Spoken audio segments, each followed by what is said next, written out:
Xin chào tất cả quý vị và các bạn nhé. Hôm nay mình có một cái mẹo nhỏ này muốn chia sẻ với tất cả các bạn. Thì các bạn nhìn thấy trước mặt mình đây đang là một chiếc quạt. Đó. Thì dùng lâu năm thì nó sẽ không chạy được. Thì hiện tại các bạn nhìn này, bật số 1, số 2 này. Và nhìn thấy cánh nó chỉ hơi di chuyển tí thôi. Đấy. Không quay được. Đây là hiện tượng nó đang bị bó quạt. Nhiều bạn biết được học đúng không ạ? Thì chỉ với một mẹo nhỏ mình hướng dẫn đằng sau đây thì các bạn có thể là làm cho cái quạt này sẽ hoạt động tốt bình thường trở lại. Tuy nhiên là nó không thể nào chạy tít từ thời mới mua được đâu, nên là nó vẫn chạy cho các bạn được. Đang bị bó quạt, bó cánh này. Đấy nhá. Tắt nhá. Các bạn chuẩn bị cho mình một lọ dầu. Dầu đây là mình từ một can chai to, rồi một chai to này là mình bơm sang cái chai bé này để mình bơm một cái lỗ. Trong cái quạt này sẽ có một cái lỗ nhỏ để mình nhỏ vào cái trục của nó, trục động cơ bên trong đấy. Cái bị khô dầu, dùng lâu năm nó bị khô dầu bó.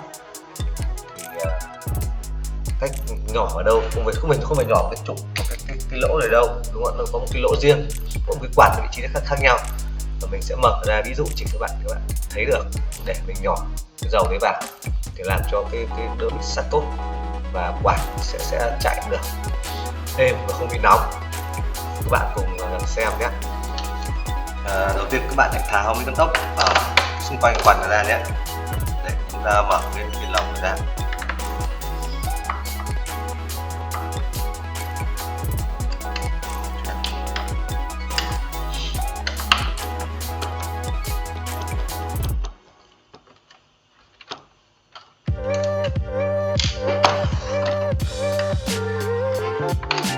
Ta mở cái lồng ra và ta đổ cái quạt này, và ta tháo cánh quạt ra. Đây nó sẽ có một cái lỗ. Kinh nghiệm này nó khó là có một số bạn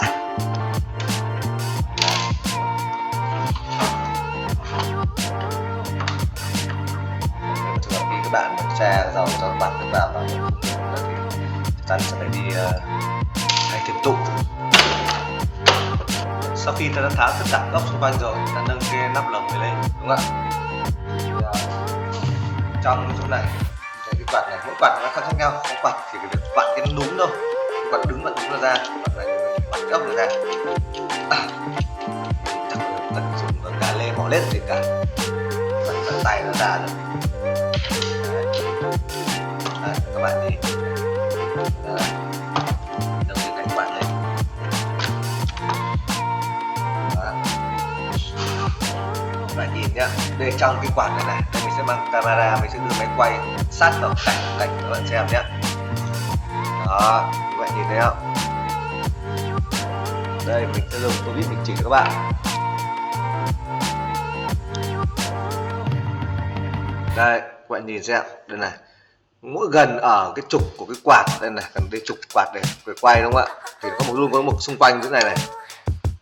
Các bạn nhìn thấy chưa? Rõ chưa? Xung quanh này có một cái lỗ, đây là lỗ ở đây. Đấy, cái lỗ là nằm chỗ này, lỗ đen này này. Nhìn thấy không? Đó. Nhiệm vụ của chúng ta bây giờ ta sẽ nhỏ dầu vào đây, nhỏ tầm độ 5-7 giọt. Và chúng ta cho không bật quạt lên cho nó chạy, để lúc nó cho nó chạy. Đấy, 5-10 giọt thì quạt chúng ta sẽ chạy hoạt động lại bình thường. Đấy nhá, mình để camera lại lên trên này. Đây, mình sẽ lấy lọ dầu mình đã chiết xuất ra. Các bạn thể mua dầu mấy khâu cũng được, hoặc cái dầu đổ xe máy, dầu mới ấy, chứ không phải cái dầu xe máy thải ra rồi nhá. Đây nhá. Nhỏ vào đây. Đấy, nó đúng một cái lỗ này.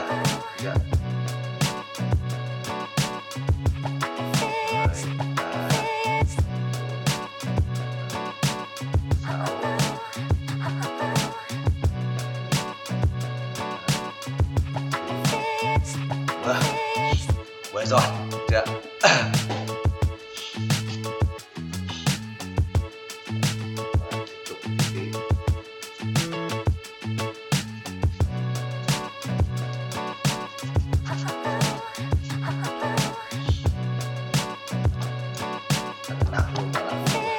chịch luôn. Nào, nó bó khô dầu, nó bó quạt. Úi giời, các bạn này khiếp, tay mình vặn này, nặng quá nặng. Không thể xoay nổi được, thì bảo sao mà quạt nó không chạy được. Và khi nó chạy thì bắt đầu là nó sẽ nóng, bạn sờ cái bầu quạt nó nóng gian lên. Đây, thế này, sau khi mình nhỏ dầu vào bát này, bây giờ các bạn thấy tay mình quay nó dễ hơn chưa? Đây mình dựng quạt lên nhé, quay như thế này. Đây, này, giờ mình đã biết là mình đã xoay tay được nhẹ hơn rồi, còn cái đầu nó nặng lắm. Ui giời.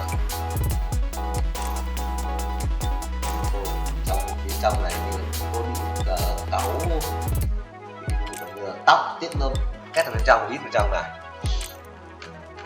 Đấy, nhỏ vào đấy. Cần thì ta cho thêm một giọt nhỏ, 2 giọt nhỏ là nó cũng trục được thôi.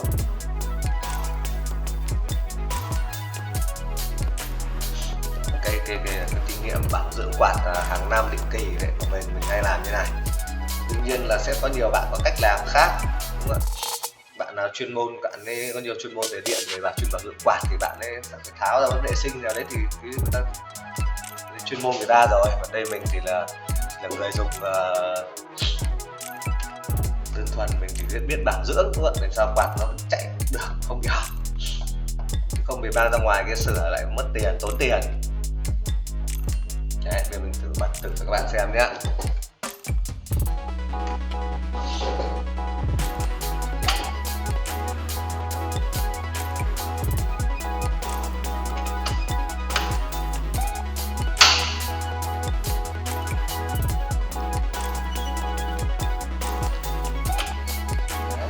Đang bị bó rồi, được chưa? Giờ sát hẳn rồi, bạn thấy không? Thấy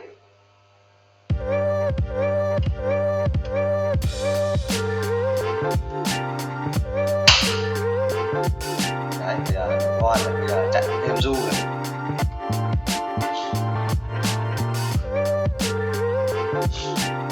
Đây nè, mình sẽ lắp đánh vào cho các bạn xem nhé. Thế luôn, đúng không ạ? Tiếp lại đây, ở đây mình đang quay gần như là quay luôn tiếp, lúc làm như thế đấy. Đây các bạn nhìn mình bật này.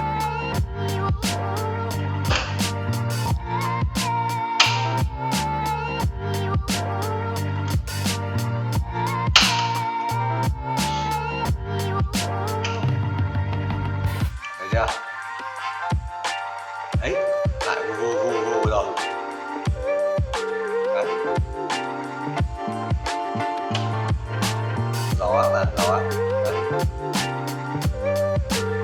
Bây giờ mình sẽ vệ sinh cái quạt này đã, vệ sinh tổng thể lại, có thể cái lau khô, mình nhỏ lại thêm lớp dầu nữa, nó chắc, nó cho nó sạch sẽ hẳn nhé.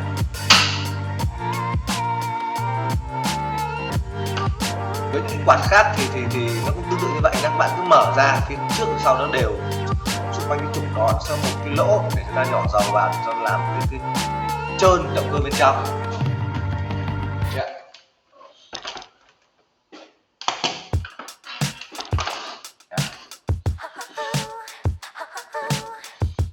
Nhá, mình xin cảm ơn tất cả quý vị và các bạn đã xem video nhé. Chúc quý vị và các bạn bảo dưỡng quạt nhà mình để chạy hoạt động lại tốt, đúng không ạ? Không mất công ra ngoài cái sửa, trừ khi là nó không, khi người ta nhỏ dầu vào dầu mà không chạy được nữa thì buộc phải ra ngoài để thợ chuyên môn kiểm tra cho và họ có thể thay túm.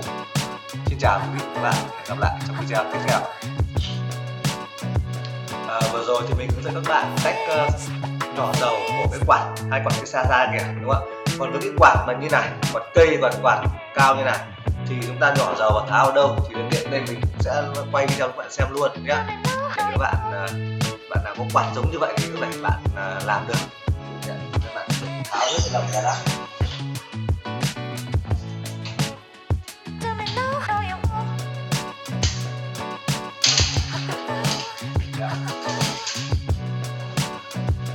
Đánh ra.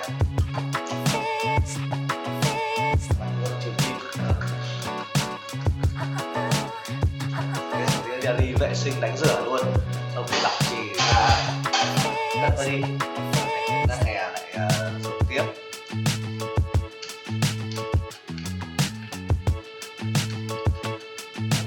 Đấy, quả như đây nhá,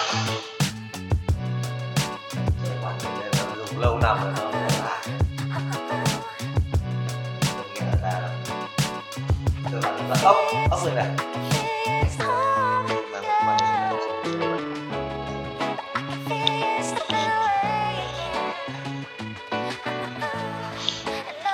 Cho cái đèn những cây cấp của bạn để nó sáng.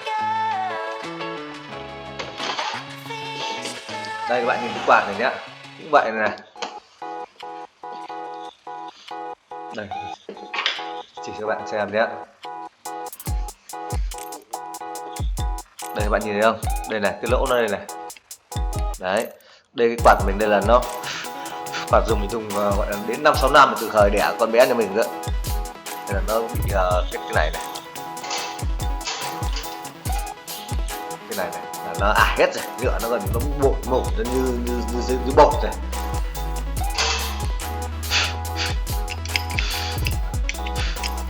Đây các bạn nhìn thì cơ bản cái quạt nào cũng vậy, ở gần cái trục này này, đây nó đều có một cái lỗ. Đấy, cái lỗ này để mình ta tra dầu, bằng chúng ta tra dầu vào đấy để cho nó không bị rít khi quạt chạy lâu, nó bị khô sát cốt mà nó nóng.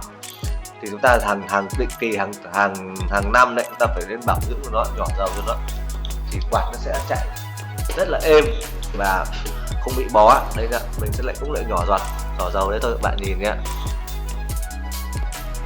Đấy.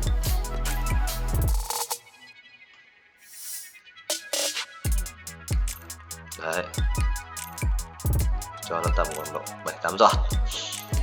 Đấy, xong mình quay này cho nó ngấm, nó chui xuống dưới, nó ngấm.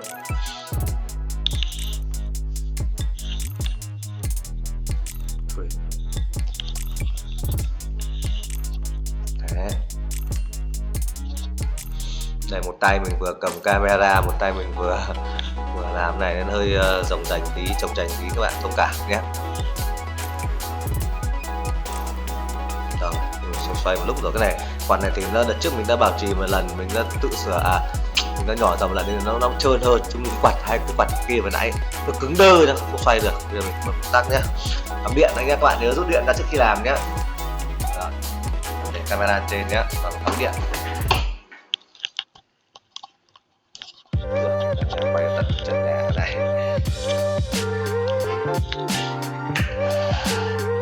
Điện. Đấy, mình bắt cho các bạn xem này.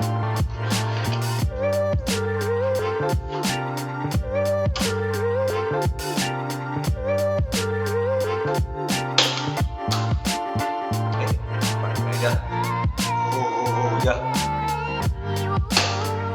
Lắp cho các bạn nhé. Thế đúng không ạ? Xem nó quay không thể bảo quay. Các bạn nhớ nhá, làm thì mình làm quen thì mình làm đây nhá, chứ không vẫn chưa quen thì nên là lắp tất cả những thứ vào đã. Một quạt thôi, chấm vào mặt cái tay to này. Đấy, đi làm bảo cái tránh nó ra lại tránh em nó văng vào mặt thì mà vỡ mặt. Thấy chưa? Thấy chưa? Nó vẫn bị bói này. Đó, thấy không? Vẫn bị bói này. Ngồi một tí. Không ra cái này bản chất nó bó rồi, còn mình dùng đến 7-6-7 năm mà hơn.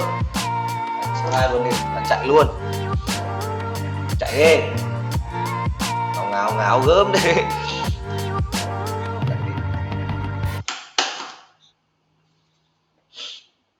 Nó vì sao? Vì nó đang khô dầu, bạn hiểu không? Đấy. Sau khi mình nhỏ dầu về mình chưa kịp xoay, mình chưa xoay nhiều thì rất lạnh luôn này. Bạn luôn trong nhỏ số 2. Mình chưa nhỏ dầu, mình chưa xoay nhiều, những cái hai kia mình xoay rất là lâu thì khi nó xoay dầu nó chảy xong rồi. Đấy thì bây giờ quạt cũng vậy, nó bị bó thì lên nó vẫn là đang quay rất là chậm. Nhưng mà khi dầu nó ngấm vào trong quay rồi thì nó chưa chạy vào được. Số 1. Vẫn chạy được thôi, yếu quạt nó yếu đi. Đấy. đúng không ạ? Bây giờ mình sẽ tháo ra, mình đi vệ sinh, mình lau rửa hết tất tật cái này.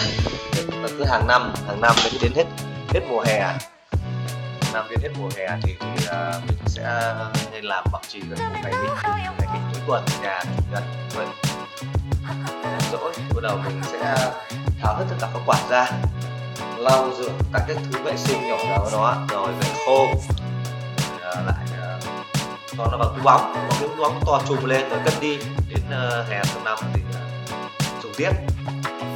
Đó, video cũng đã khá là dài rồi đúng không ạ? Chắc nhiều bạn cũng biết, nhưng bạn nào chưa biết thì mình thì có kinh nghiệm để mình đã được học lại thì mình sẽ chia sẻ với các bạn. Nếu thấy hay các bạn hãy nhớ ấn like và chia sẻ đến video cho nhiều người khác các bạn nhé. Xin chào và hẹn gặp lại tất cả các bạn.